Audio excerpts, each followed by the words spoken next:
Okay, so we just finished coloring the Palomino pony, and so what I want to do now is to color the other pony, and so I've chosen this G15. It's a glitter bronze. I think it's the closest to this brown color that I think this pony should be, and so I'm just going to start anywhere really and just start filling this pony in. It's a little bit darker than the other one. It's going to be beautiful.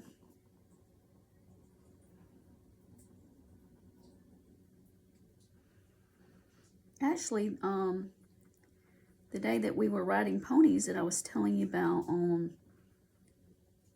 the last day that I saw my baby brother, who passed away when he was 9 years old, we had a darker pony there too, and I believe that his name was Jet, and the other pony was something else. I can't remember now what the other pony's name was. I'd have to ask somebody in the family, maybe my brother. My other brother was riding horses that day with Ashley. His name is Stevie, and we are closer in age. We were a lot older than Ashley. Stevie was 10 when Ashley was born, and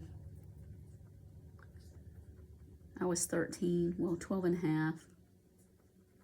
So we were a lot older, and we just loved him so much. He was such a gift in our family. So sweet. We would tease him and call him names, just playing with him, not trying to be mean to him, but playing with him. And he was so sweet. He was not able to ever think of anything mean to say, and so he would stand there. He was so cute, so little. He'd be like, "Well, you're a car." And then Stevie and I would look at each other and laugh, and we'd say, "Well, you're a car." And then if we kept on, he'd say, "Well," because he'd be so frustrated because he couldn't come up with anything mean. And he'd be like, "Well, you're a tree." And so just that kind of thing, you know, this little person that you're dealing with that has no guile in their heart and has no idea of even how to have a comeback in something like that kind of situation. He truly was a little angel, and we loved him so much.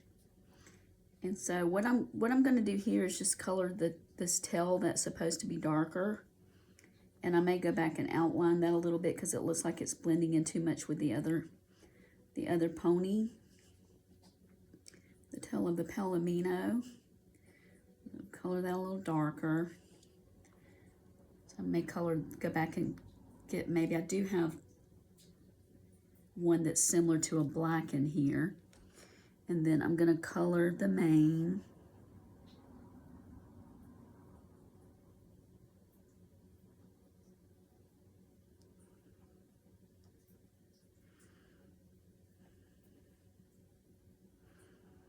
And you can color yours differently.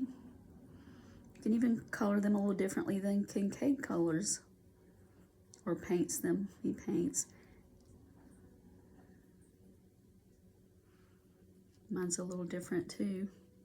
We'll outline the ear a little bit because it shows a little bit of color there. And then I'm going to go down here and put a little bit in this facial area. As you can see on the Kincaid, he's kind of a little bit darker in here. So that looks nice. And then he's a little bit darker in here. You just color over that lighter part there. He's a little bit darker here in the legs and up higher a little bit. And then here. And then also here a little bit. Here in this leg, he's a little bit darker.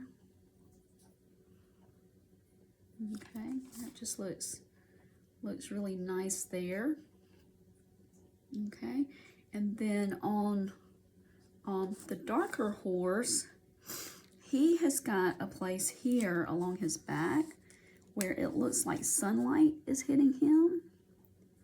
And you know, anytime sunlight hits brown hair, and I actually saw this on the Outlander, the light will pick up the lightness in the hair, and it will look like sunshine shining in the hair. So we see that here. So color that a little bit lighter. And then I do want to find this darker black that I have. I think I have a darker black. Oh, that might be a darker brown there. I have not put this on my swathing. So I'm going to put this color right here. I don't think that's the color that I was looking for. Let me see. Go ahead and label this color while I'm doing this. This is G37. All right, let me see if I have an even darker color, because I think I want something a good bit darker than that. And this is, looks like it might be darker. This is a G36. Let's see what it looks like. No, it's actually lighter. It's more like a light or darker lavender. Looks like it's got a little purple in it. That's G36. Okay, let's see what I have here. This looks more like a gray. Glitter Night, G57. That might be the one I'm looking for. Okay, yeah, G57. That's why it's called Night, because it is very dark. And I think that's kind of what I'm looking for. All right, so I'm going to move these right here for now. I'm going to color this tail black, because that's my interpretation of the Kincaid. And then it looks like he's got a little black mane here, a little black on his ear.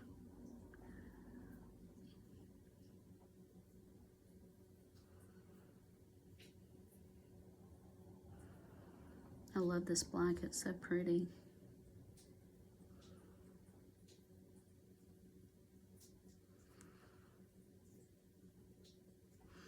All right, let me see if there's anywhere else I see black. He's got a little black up here in his hairline. He has black eyes, it looks like. A little bit of black on his leg and hoof area. Okay, a little bit of black in here.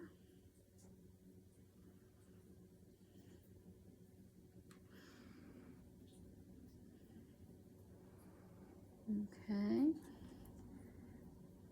I think I'm gonna color, let's see, what color did I color? Body, it's a G15, I think that's this. So I want to color this leg. I missed his leg in here for some reason. So I'm going to color that so it's the right color. And then color back in there to give some shading. And all right. And so I think that looks really good. And I think I'm going to take this color and maybe darken up in here a little bit on this horse's tail and mane.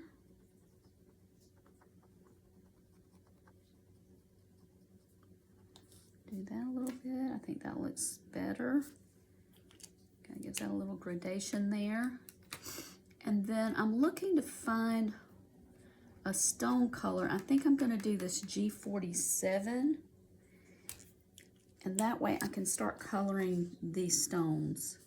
Okay, some of these look a little gray down in here, so I may change the color there. But I'm going to start way up here. So we have this fence here. We have the walkway going by the horse. It goes all the way back here by these flowers. Comes around here and then goes up to the steps. These are a little bit gray, and then up in here. So I could actually color all of this color, and then go back over this in gray. All right, so that's what I'm going to start on right now. I'm going to start over here. Okay, this is a little bit of a darker color than I did with the horses, or the first horse, the Palomino.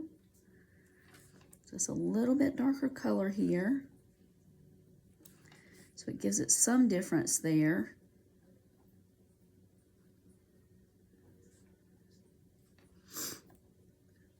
With these light colors, if you need to add darker colors into them, you can. But now if you put down a dark color, then it's hard to change that. It's very hard to change a dark color. I mean, you have to go through a process of maybe coloring over it with white, and so I would always suggest starting with a lighter color if you're in doubt, and then you can go back and add darker colors and highlights and things that you need if you want to do that. I have found that this color, this is G47, it makes for very beautiful stonework, and also for different gradations in the stones in the house. So I'm going to color all these stones the same color, and then I'll go back and maybe put some green in between them where you see the green, where the grass has grown into the stone here. I'll go back and outline some of that in some of the green that I used.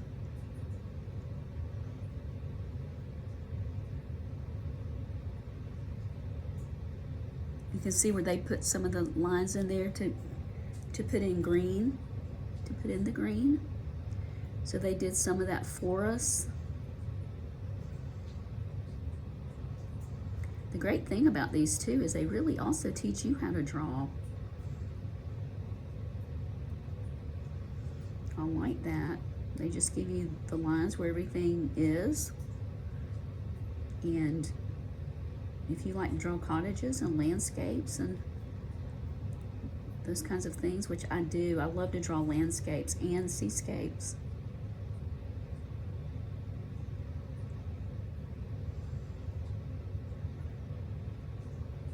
And my daughter, she does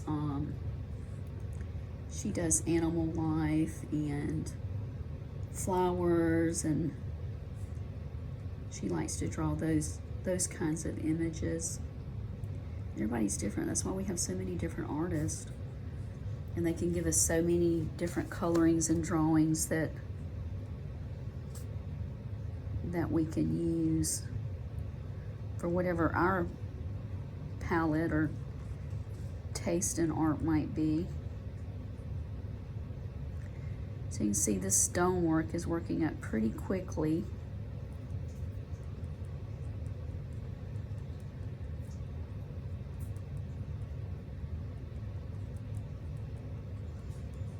And I'm just coloring in circles and filling in. I'm not taking just super extra credit, extra special care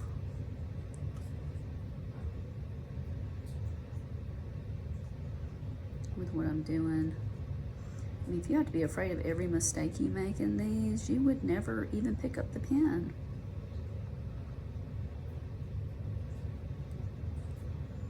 You just wouldn't. You'd be too afraid of making a mistake.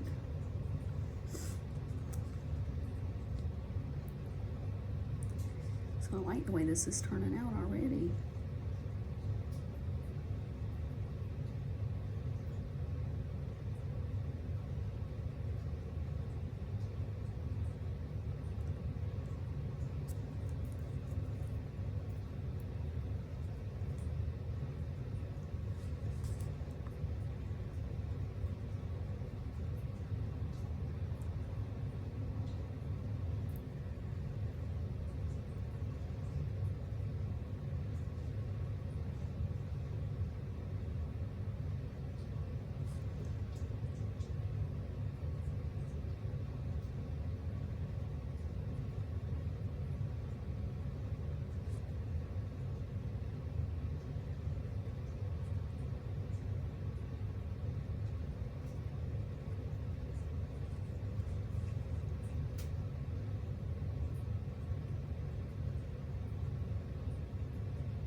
I've actually thought about doing something with art therapy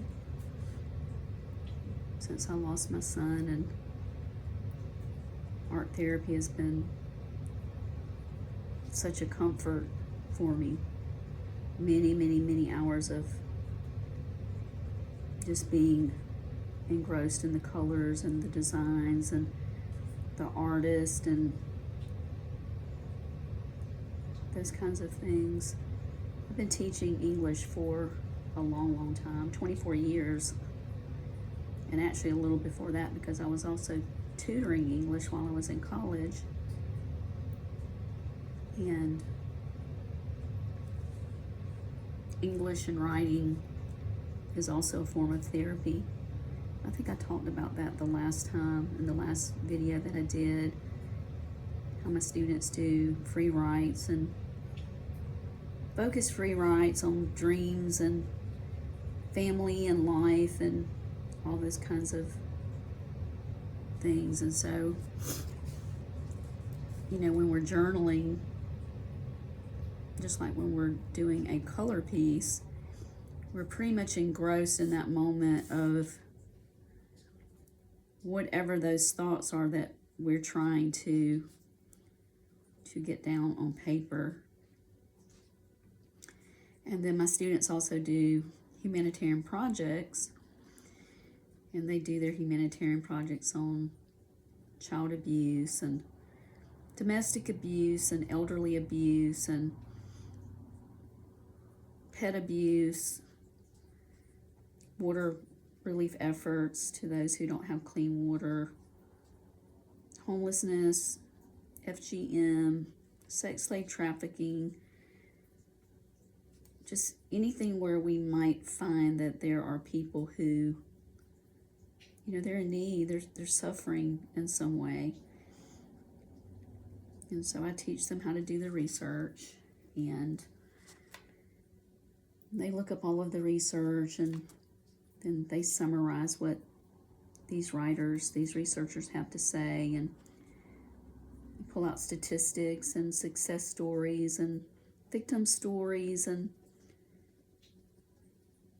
they write this paper. They do an annotated bibliography first, and then they write the paper. And then when they finish writing the paper, they do a presentation in front of the classroom. My online students, they videotape theirs very professionally. They do such a wonderful job. And they share that with each other. And then sometimes they'll continue with their project. I've had students who have gone out and they've lived in economically depressed neighborhoods, and they've actually been able to have their commissioners build parks for the children in those neighborhoods, and you know, they do all kinds of community service like that. And sometimes these projects that they do are actually based on something that may have been occurring in their own lives. They may have been a victim of child abuse. They may have been a person who has been a victim of domestic violence, or they may have grown up in a situation in which one of their parents was being domestically abused. And so some of them actually use this project as a form of therapy, and then they still go out and take what they learned and try to help others out of those situations. In other words, they become a voice for the voiceless. You can actually do that too. I've thought about putting my project online in a YouTube video for those who would like to do a humanitarian project. Maybe even for those who want to get into philanthropy to help others.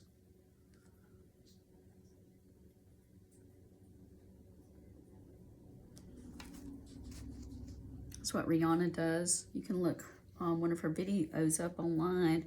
I think it's called Rihanna Goes to Harvard. And so when she gets there, she's talking about philanthropy. She's talking about a time when she was a little girl, 3 years old, and she already knew that she wanted to help other people who were suffering. I mean, she says, I'm going to color this little piece right here. It looks about the same color as a stone. Sometimes I'll do that if I have a pen and I see colors that look almost the same. I'll just go ahead and fill those in, and then that takes care of something else later. But when she was 3 years old, she was already talking about wanting to take her little 25 cents that, I guess this was like an allowance for her or something at that time.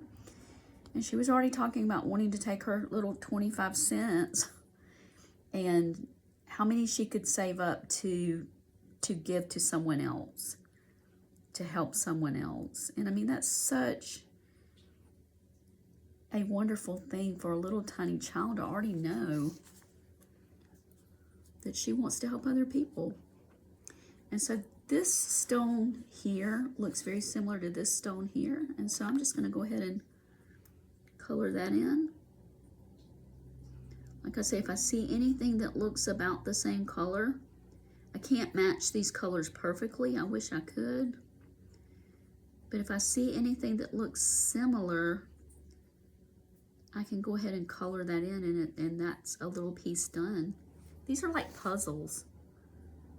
These are just like puzzles. You're looking for the little pieces that you can fill in to finish the puzzle. You're coloring them in, but it's still sort of the same concept. This stonework is a little bit darker here, so I'm just gonna color what I think is close to the same color. I'm trying to stay in the lines here. I'm not super precise, but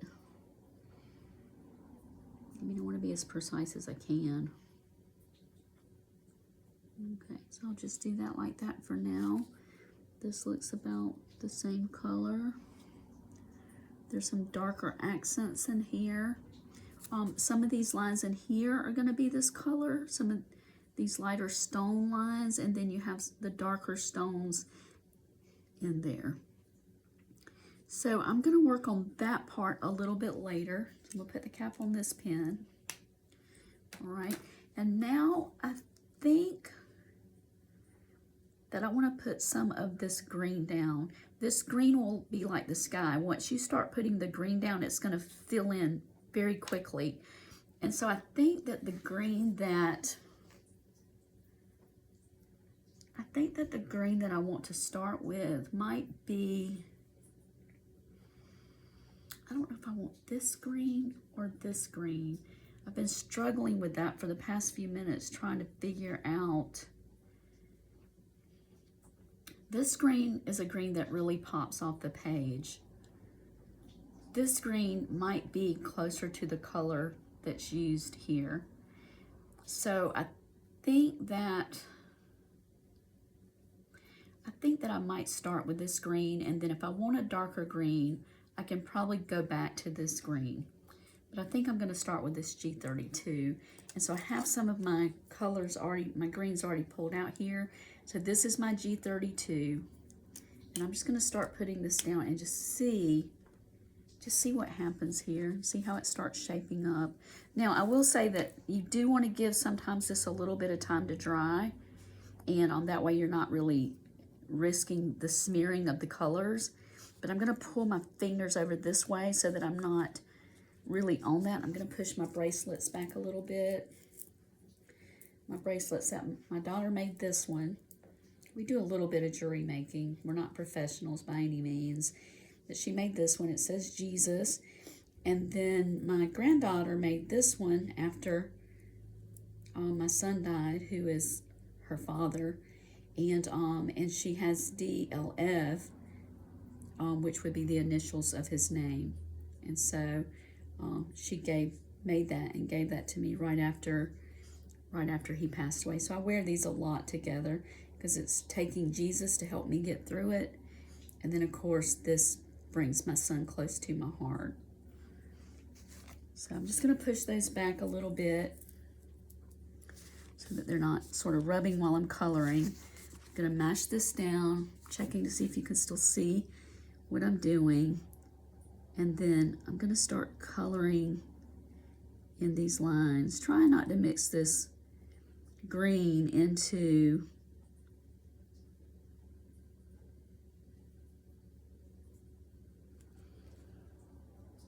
the stone. Oh yes, I like that. I'm glad I went with this one.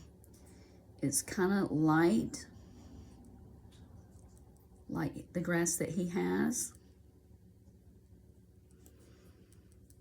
And once again, I'm just coloring and kind of in circles, little circles. This green, once we get this in, is really going to help this pop off the page. And you know I love green. I told you that when I was a child, green was actually my favorite color.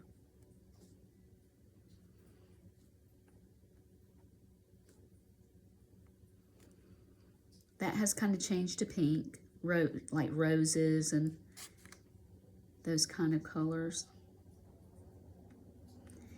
But to be honest, I love all colors.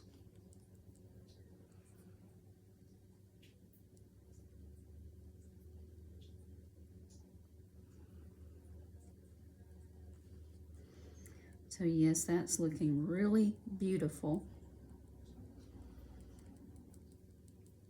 And they have this drawn out for some of the lighter greens that you'll use. There might be places that I go through in here and darken.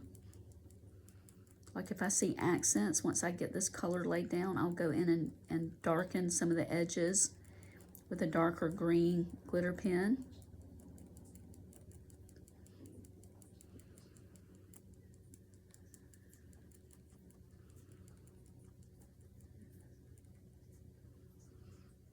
Now, I do like to outline. I know that sometimes outlining is frowned upon, but outlining keeps me from getting some of the colors into these areas that they're not supposed to be in. So I do a little bit of outlining so that I can make sure that I have that border there and I'm not trying to, I don't forget that I'm not supposed to be in that area with this particular color.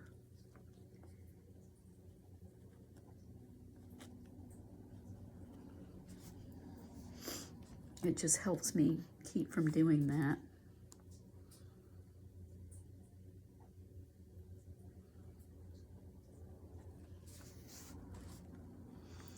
And like I say, I don't know if you can see the glitter on this page, but it is stunning. It's almost like these glitter pens look metallic with the glitter added on top of that. That's exactly what it looks like. They should probably be called metallic glitter pens.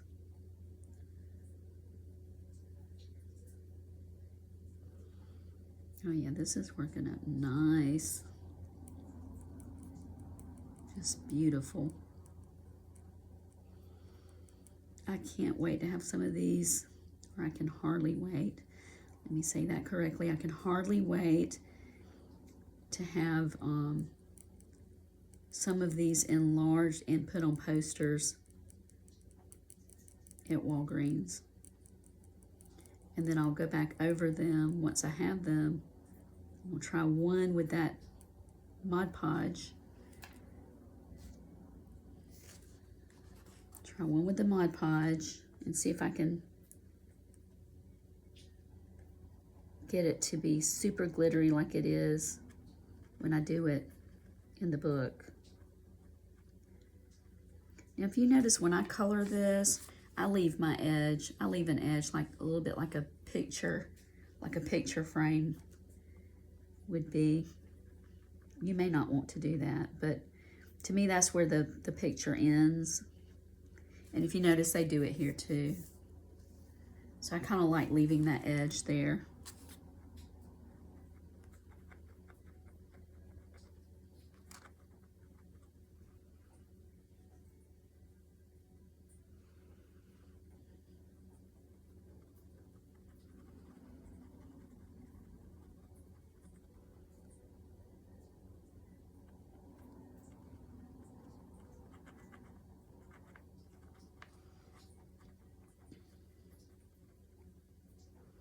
I was in Florida, in St. Augustine.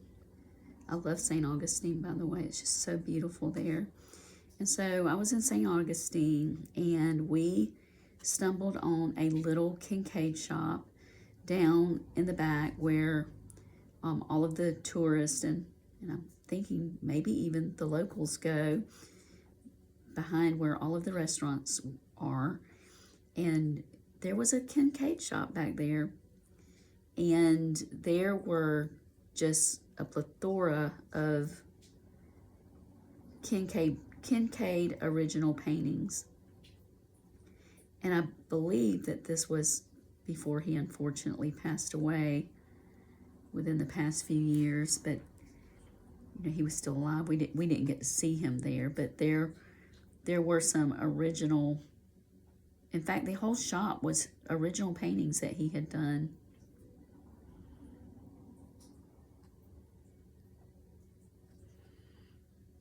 And I so wish I had bought one. Those paintings were only like $2,000 a piece. Of course, they are worth far more, or should be, as wonderful as they are. But they were only like $2,000 a piece. And, you know, to have a Kincaid, wow.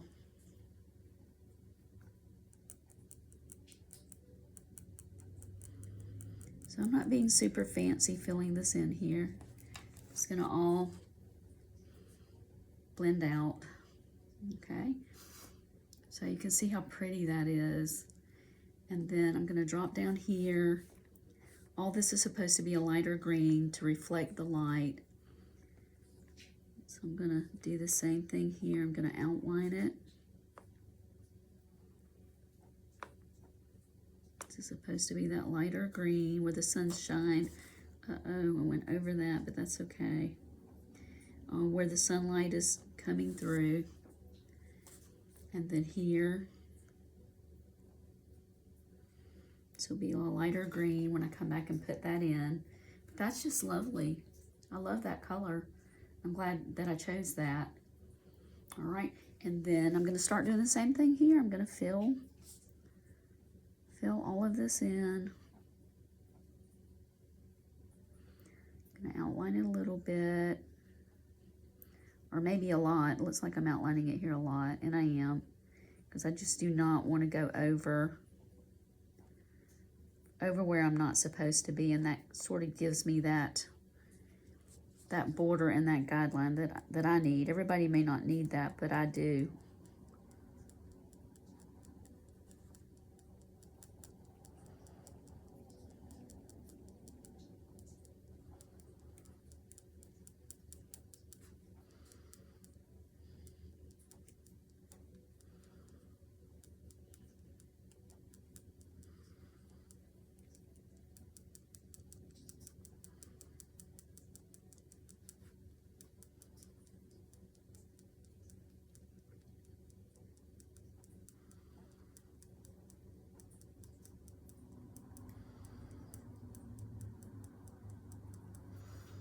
So I hope you're like me. I hope you do have someone there with you who,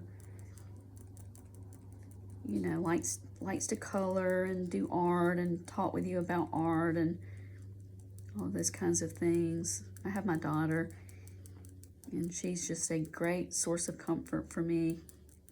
And she likes to do a lot of the things that I like to do. And I like to do a lot of the things that she likes to do. And art is one of those things. And so we have a lot to talk about and to do together because we like to do those things together.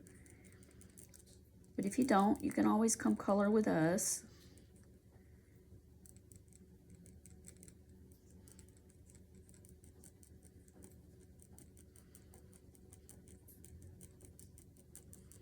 We'll talk with you. We'll spend time with you.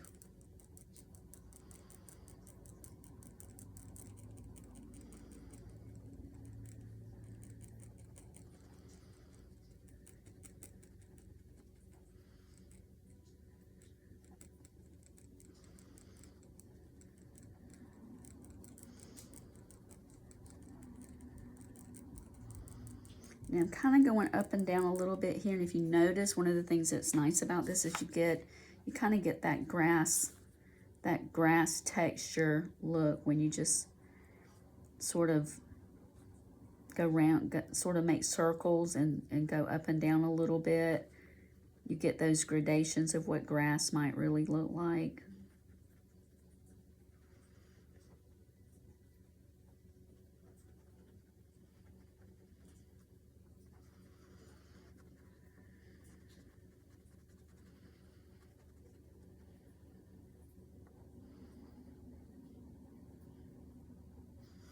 I love these Sue colors so much.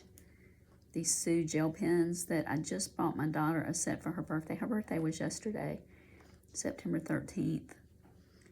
And I just bought her a set. And I robbed her of the blue refill here because I've used so much of that. But I'm about to buy me another set to take to the office. I had bought that set to take to the office, but then I decided to give that set to her for her birthday because she loves them too. And so I'm going to buy a set to take to the office, and then I'm also going to buy, this is what the refills look like. You get a pack of refills with the Sue colors that you buy. So you actually get 120 pens by the time you get the refills. And then you can buy the refills for, I think it's like $9 or $10. So I'm going to get the new pack that will have the refills this coming month, in a couple of weeks. And then I'm also going to buy a pack of refills because I burned through that blue right there because the skies are so pretty with that blue. And then this one's getting pretty low, but I have a refill for it. But I have some that are very low, like this one. You can't even see the ink here. This is that G04. What color is that on here? G04. I don't have that one marked. Okay, so I've got to make one for that. That's G04. And so I've used it a lot. And I've used G05 a lot. You can see a little bit there, but there's none up here. So I like the way they have the refills so that you can buy and replace what you need. It would be even better if you could just buy like the G04 or the individual, but I don't think they have that available yet. But still, you know, you can, for $10, you can get a refill for every pen again. And so I've used several of my refill pens and dipped into my daughter's. I'll have to replace that when I get mine. Replace that back for her.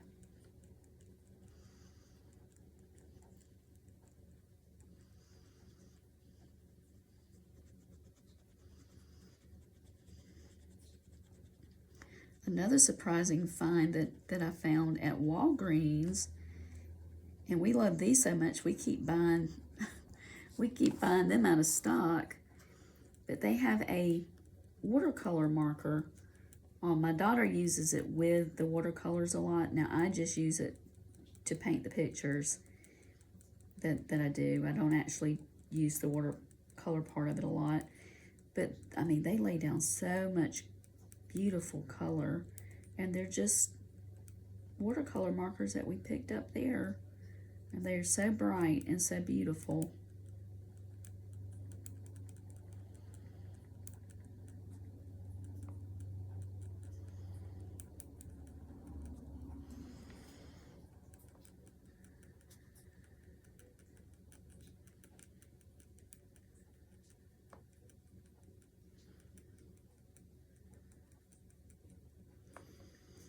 You know, when you're coloring with me, you can, because this is a video, you can color for a while and then stop the video, and then when you have time, come back to it and pick up where you left off, or rewatch and do another one. And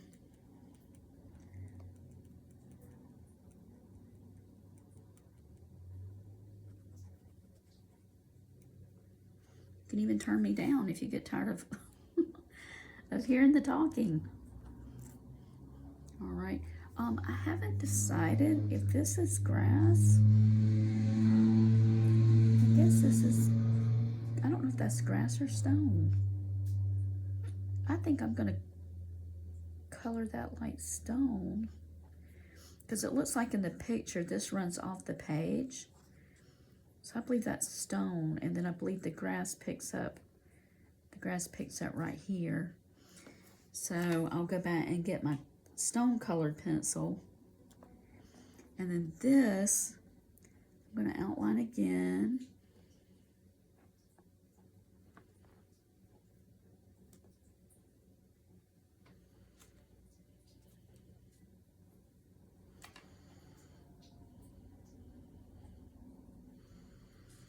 So that I do not run over any of this and take color where I really kind of don't want the color to be.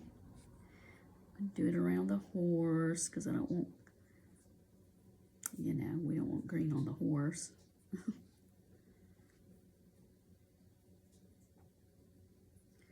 And around this is going to be a lighter color, it looks like.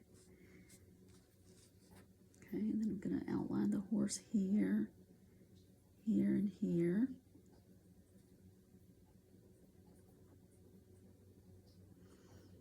Outline this.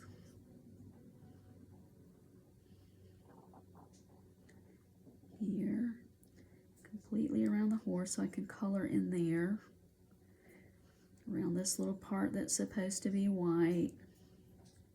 Or light. It's not going to be white, but it'll be a lighter green. Here. Here. You go ahead and outline that, you won't be struggling to try to. Now before I outline, I do look back at my drawing to make sure that I'm not outlining something in green that should be a different color, because I have made mistakes like that and then just had to work the mistake into what I was doing. And if you make a mistake here and there, you can work it in.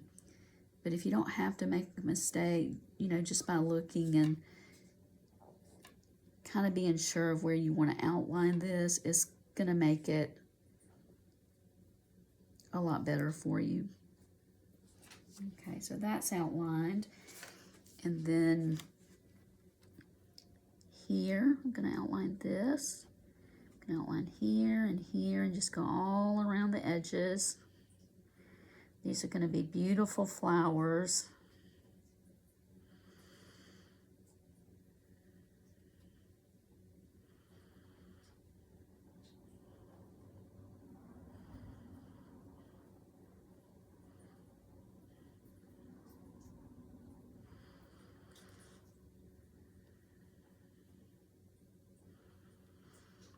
You can see just all that outlining.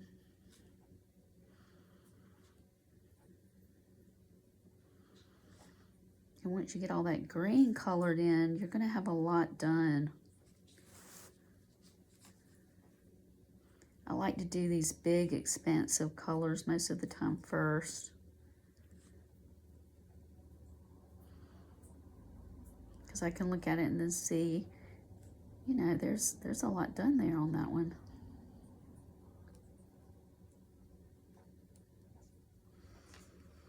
And then this will be different shades of green. Even some of this will be in here also. All right, so there we go. We've got that outlined. I can even go up here.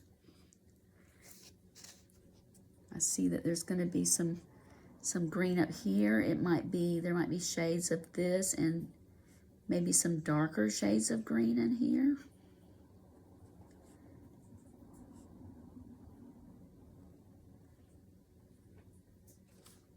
go.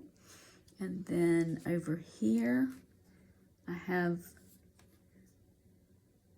this kind of shade of green still. Outline there.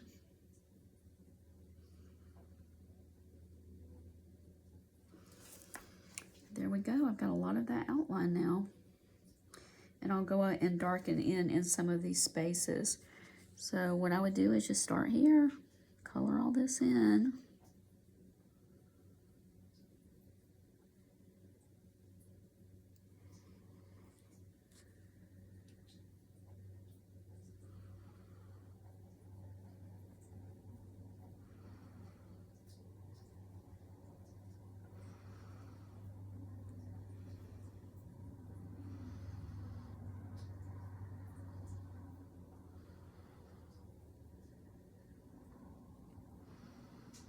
I don't know if any of you are doing memorial gardens for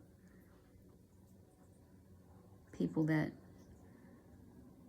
you've lost, or people who have moved on to the next part of their lives, but I found these beautiful flags on Amazon, and you can get all kinds of beautiful sayings on them for your loved ones, and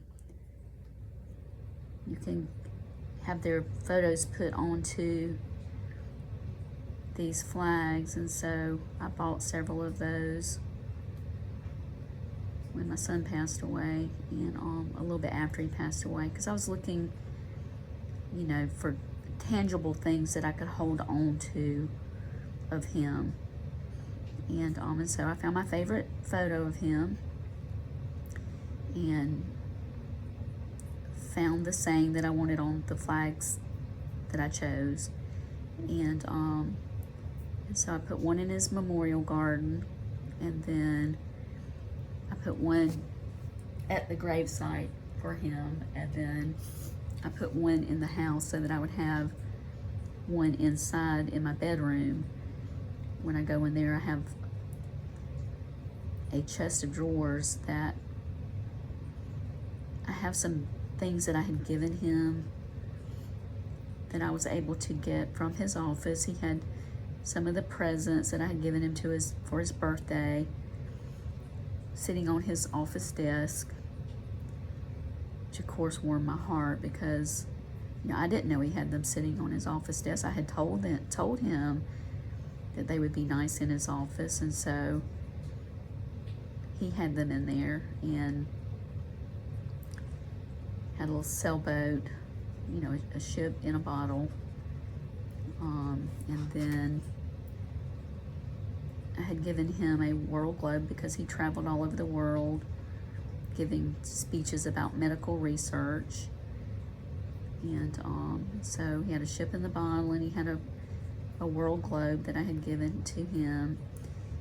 And then I took that favorite picture that I had of him, and I went up to Walgreens, and they literally made a life-sized portrait of that, and it's on my dresser, my chest of drawers, with all of the things that I and my granddaughter were able to retrieve from his office, because they let us come to his office and, you know, take the things that belong to him. And so I was able to get those back, and they've been on my chest of drawers ever since I was able to get those back. And one of the most beautiful things that I was able to get back is in one of the pictures, the picture that we used for his memorial bench. It's a picture of him with two of his students, and all this is done in brass. You know, it's just beautiful. And in that picture, I noticed that he was wearing two wooden bracelets that I had made for him. You know, I told you that we make jewelry, and we're not professionals or anything, but we make them for personal use and for loved ones, and bracelets and those kinds of things. And so I had made these two little wooden bracelets, and one said Boone because his name was Daniel, and we called him Boone. And then the other one had his initials. And so we couldn't find those bracelets. And of course that was driving me crazy. And for my son had a high profile job, and for him to have that kind of job and that kind of status in life, to be wearing these two little wooden bracelets that that I made, that just from beads that I bought at Joann's, and made those for him to be wearing those in his daily dress at work just really touched my heart. And things like that always let you know who a person is. And he was very down to earth. And so in going through some of his things, my granddaughter found those for me, and I was able to get those back. And just the relief of having something back that he treasured like that, treasured enough that even though he had this high profile job and position that he had, that he would still wear these basic beads that his mother had made him. It really reminded me of Moses and his mother when she had made him the little blanket, yet he was a prince. And when he was able to have that blanket, it reminded me of my being able to have those beads that my son treasured, that I had made, even though I nowhere near in life had the status that he has had, and or had it, at that time. And so it meant a lot to me. And then the one thing that I have not been able to get back that I had given my son was when he was born. I bought him a little music box, and it's just the ones that are for babies, and you turn the round dial that's about that big on the music box, and you turn that and it plays the little music for them. And so I had bought him one of those when he was a baby, and he loved that thing. He always did love his music. Even as an adult, he had his little, I guess they're called iPod. They wrap around your neck. I don't know what they're called, but his music was always with him everywhere he went. So he loved music. And so when he turned 40, I bought him a music box, like the ones you put on your dresser. And so he kind of didn't understand it when I gave it to him, the music box. But for me, it was symbolic of giving him his first music box when he was a baby. That is the only thing that we have not been able to find that I gave to him. Other things I have in videos where he was using, like I gave him an ice hockey game, a tabletop ice hockey game that he and his brother loved to play. And I think that was maybe Christmas when they were in their late 30s. And I have a video of them playing for, probably 30 minutes. And so I get to look at that and hear his voice and those kinds of things. But this one music box that we've been unable to locate, I went on Amazon and bought one just like it, so that even though I couldn't have that one, I have one like it, just in case they ever didn't have them anymore. And so, but I would still love to have the original one. And I have that on my dresser too. And so sometimes maybe my chest of drawers, sometimes when I'm getting dressed for work, I get up really early. I get up about 5:20 every day to get dressed to go to work. And so, sometimes when I'm doing that, I'll be in my room dressing, and I'll play that music box because it reminds me of him. And then I have a beautiful red bird ornament. I mean, this thing is really nice. It's huge. It came from Hallmark, and it's a red bird ornament. And one of my best friends gave that to me, and her husband, Rachel and Philip, and we've known each other since college. I mean, we've known each other for, gosh, 30 years now. And so they knew Daniel, and they would always come to our family functions and parties and things that we had. And so they knew Daniel, they knew him well. And so about a year after Daniel had passed away, they sent that to me, I believe for Christmas. And it's just stunningly beautiful. So I have that on my memorial chest of drawers for Daniel. And then I had another friend from childhood who, unfortunately, her name's Virginia, and unfortunately she had lost her son many years before we lost Daniel. Probably about 20 years before we lost Daniel. And this was her only child. And so, you know, this has been, of course, a struggle for her, with this also being her only child. And so she sent me a beautiful ornament, and on the inside of the ornament, and I believe this ornament is brass, and then on the inside of the ornament, it has this just beautiful little red bird that swings back and forth inside the ornament, and it is so pretty. And then right after Daniel passed away, and I was so broken, I had gotten out for the afternoon, and we saw this little shop that I think it was called Wild Birds and Things or something like that. And when I went in, I thought that it was going to be a place where you could actually buy a bird. And so we went in, and when we went in, it was more like ornaments and yard decor and things like that.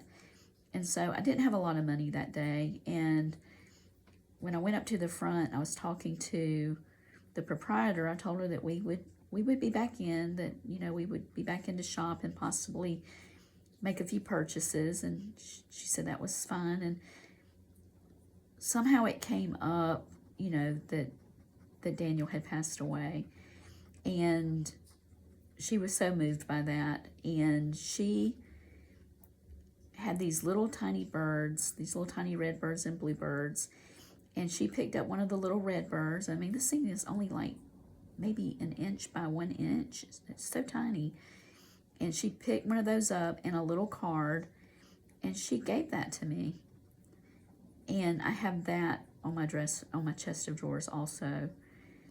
And so all these things that are mementos that bring me those special moments and take me back in time to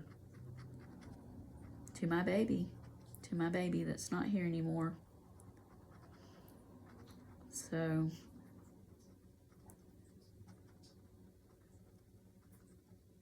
these things help us through, and they're different for everybody. You know, getting through is different for everyone.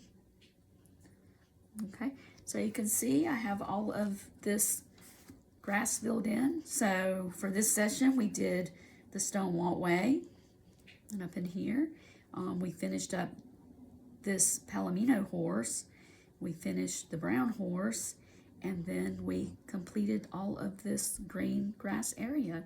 And we also filled in some of the stonework on the chimneys. Okay, so we will come back, and I don't know exactly yet what we'll start working on. We might start filling in some of the flowers here and some of these lighter and darker green mixes that you see in here. That might be what we work on next, or we might start up here and start filling in some of the green foliage on the trees. We'll see. We'll see what we feel like doing. All right, take care.